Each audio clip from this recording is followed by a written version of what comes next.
হাদির ছোট বোন। আমার বাবা মৃত্যুর পরে আমরা দুই ভাই অসহায় ছিলাম। আমার ছোট বোন আমাদেরকে বড় করেছে, তার বেতনের টাকা দিয়ে আমাদেরকে পড়াশোনা করেছে। ওসমান হাদি শাহবাগে দাঁড়িয়ে বলতেন, এই শাহবাগ হাজার বছরের মুসলমানদের কাছ থেকে এই বঙ্গভূমির স্বাধীনতা কেড়ে নিয়েছে। এই শাহবাগে বেশিবাদের জন্য হয়েছে। আমি এই শাহবাগ থেকে বেশিবাদকে রুখে দেব। এই শাহবাগে বসে আমি নারায়ে তাকবীর স্লোগান দেব। যদি আপনারা হাদিকে ভালোবাসেন, হাদির হত্যার বিচার চান, ওই শাহবাগকে বেশিবাদ মুক্ত, ভারতীয় আধিপত্যবাদ মুক্ত কায়েম করতে হলে আপনাদেরকে আন্দোলন অব্যাহত রাখতে হবে। কান্না করার জন্য আমরা রাজপথে নামি নাই।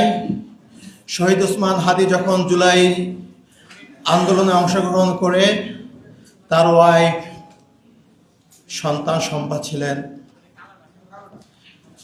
দিনের পর দিন রাতের পর রাত যখন বাসায় ফিরতে পারেন নাই, আমাদের পরিবারের পক্ষ থেকে তাকে বারবার বলা হতো পরিবারের কথা চিন্তা করতে হবে, নিজের নিরাপত্তার কথা চিন্তা করতে হবে। তার একটাই জবাব ছিল, আমাকে আমার আল্লাহ রক্ষা করবে। আমি যদি চলে যাই, এদেশের 18 কোটি জনতা আমার পরিবারকে দেখে রাখবে। এর চেয়ে বড় নিরাপত্তা আর কেউ দিতে পারবে না। যদি আমি আমার রবের ডাকে সাড়া দিয়ে চলে যাই, আপনি শহীদের ভাই হবেন। আমার মাকে বলেছিল, আমি যদি মা চলে যাই, আপনি শহীদের মা হবেন। এর চেয়ে আর গর্বের কিছু নাই। কিন্তু আমি শহীদের ভাই হতে চাই নাই। আমি চেয়েছিলাম রাজপথে বিপ্লবী ওসমানের পাশে থেকে এই বাংলাদেশকে আধিপত্যবাদ মুক্ত করতে। আমি চেয়েছিলাম ইনসাফের বাংলাদেশ যতদিন পর্যন্ত গঠন না হবে, আমরা রাজপথ ছাড়ব না। কিন্তু আজকে ওসমান চলে গেছেন, আল্লাহ ওকে তার সর্বোচ্চ পুরস্কার দিয়ে নিয়ে গেছেন। শুক্রবারের জুমার নামাজের পরে সে গুলিবিদ্ধ হয়ে পরবর্তী শুক্রবার রাতে সে ইন্তেকাল করেছেন সিঙ্গাপুরে।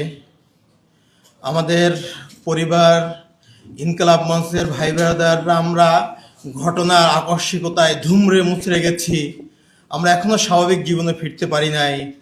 জানি না আমরা স্বাভাবিক জীবনে ফিরতে পারবো কিনা। আমাদের শহীদ পরিবার, ইনকলাব মঞ্চ, ওসমান গনির লাখো লাখো ভালোবাসার জনগণ, বিপ্লবী ছাত্র জনতা, সবার কাছে আমার একটাই দাবি, ওসমান যে বিপ্লবী আন্দোলন করেছিলেন, সে যে আন্দোলনের জন্য শহীদ হয়েছেন, পরবর্তীতে তার অসমাপ্ত বিপ্লবকে আপনারাই সমাপ্ত করবেন ইনশাআল্লাহ। ওসমান হাদি শাহবাগে দাঁড়িয়ে বলতেন, এই শাহবাগ হাজার বছরের মুসলমানদের কাছ থেকে এই বঙ্গভূমির স্বাধীনতা কেড়ে নিয়েছে। এই শাহবাগে বেশিবাদের জন্য হয়েছে। আমি এই শাহবাগ থেকে বেশিবাদকে রুখে দেব। এই শাহবাগে বসে আমি নারায়ে তাকবীর স্লোগান দেব। যদি আপনারা হাদিকে ভালোবাসেন, হাদির হত্যার বিচার চান, ওই শাহবাগকে বেশিবাদ মুক্ত, ভারতীয় আধিপত্যবাদ মুক্ত কায়েম করতে হলে আপনাদেরকে আন্দোলন অব্যাহত রাখতে হবে।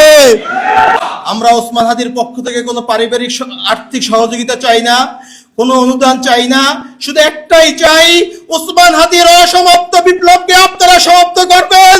আপনারা যদি রাজি থেকে আমার সাথে ওয়াদা করেন, ইনসাফের বাংলাদেশ গঠন না হওয়া পর্যন্ত আপনারা শান্ত হবেন না।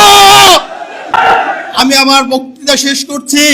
আপনারা হাদির 8 মাসের সন্তানের জন্য দোয়া করবেন, ওর ওয়াইফের জন্য দোয়া করবেন। হাদির ছোট বোন। আমার বাবা মৃত্যুর পরে আমরা দুই ভাই অসহায় ছিলাম। আমার ছোট বোন আমাদেরকে বড় করেছে, তার বেতনের টাকা দিয়ে আমাদেরকে পড়াশোনা করেছে। ও খুব বেশি অসহায় হয়ে পড়েছে, মানসিকভাবে অসুস্থ হয়ে গেছে।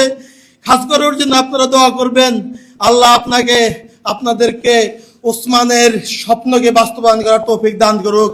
আমিন।